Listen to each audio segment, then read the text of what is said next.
எப்போதுமே உங்கள் லைஃப்பில் ஏதாவது பற்றி திங்க் பண்ணிகிட்ருக்கிறீங்களா? அப்போ உண்மையாகவே உங்கள் லைஃப்பில் நீங்கள் தான் ஹீரோ. எப்போதுமே திங்க் பண்ணுறது மட்டும் இல்லாமல் அதற்கான தீர்வை நீங்கள் கண்டுபிடிக்கணும். அதற்கான ஸ்டோரியை இப்போ பார்க்கலாமா? அதுக்கு முன்னாடி நம்ம சேனலை மறக்காமல் சப்ஸ்கிரைப் பண்ணிக்கோங்க. இப்போது ஒரு அழகான காட்டுக்குள்ளே நம்ம ட்ராவல் பண்ண போகிறோம். அது ஒரு அழகான தென்னைமரங்கள்லாம் நிறைஞ்ச காடு. அந்த அழகான காட்டில் பல விலங்கு குடும்பங்கள் சந்தோஷமாக வாழ்ந்துட்டு இருந்தாங்க. அதில் ஒரு குரங்கு குடும்பமும் இருந்துச்சு. அந்த குடும்பத்தில் அன்னைக்கு தான் அந்த குட்டி குரங்கு பிறந்திருந்தது. அது பேர் மின்னி. அந்த மின்னி குரங்கு எல்லா குரங்குகளை விட ரொம்ப வித்தியாசமாக இருந்தது. அதோட செயல்கள்லேயும் பேச்சுகள்லேயும் ரொம்ப வித்தியாசமாக இருந்தது. அவளுக்கு எதை பார்த்தாலும் ஒரே கேள்வி தான், ஏன், எப்படி, எப்போது அப்படின்னு மனசில் கேள்வி தொடர்ந்து இருந்துக்கிட்டே இருக்கும்.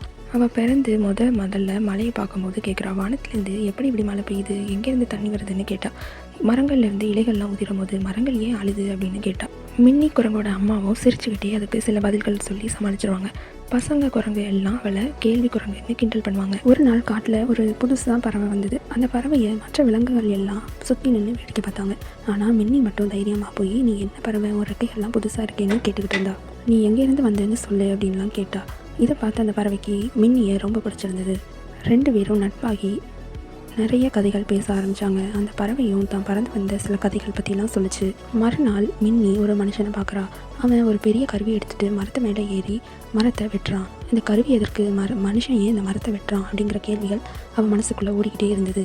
இதெல்லாம் பார்த்த மின்னிக்கு அந்த மரத்தை பற்றியும் சுற்றி உள்ள காட்டை பற்றியும் நிறைய கற்றுக்கணும் அப்படின்னு தோணுச்சு. நிறைய கேள்விகள் கேட்டால் நிறைய கற்றுக்கிட்டா. அந்த வருஷம் காட்டில் மழை இல்லை. ஆறுகள்லாம் வற்றி போய் இருந்தது. பழங்கள் இருந்த மரங்கள்லாம் வாடிட்டு எல்லா விலங்குகளும் என்ன செய்யன்னு தெரியாமல் பயந்து போயிருந்தாங்க.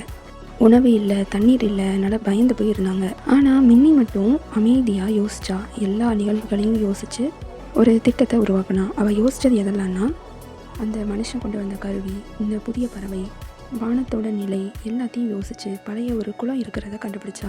இதை ஒரு வயசான யானைக்கிட்ட போய் கேட்குறா அந்த பழைய குளத்தை பற்றின தகவல்களை.